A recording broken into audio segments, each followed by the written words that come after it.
দেখুন আমার ভাতিজা, দেখুন গ্রামের মানুষের ভিতরে কতটা মিল মহব্বত আপনারা দেখুন। আমি সেটাই আপনাদেরকে একটু দেখানোর চেষ্টা করতেছি। দেখুন যেটা আসলে আজকাল তেমন একটা দেখা যায় না, শহরের পরিবেশে এটা একদমই খুঁজে পাওয়া খুব মুশকিল।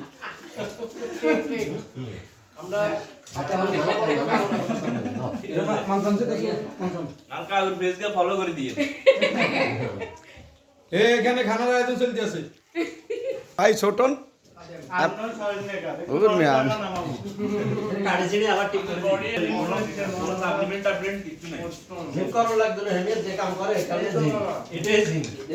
চলে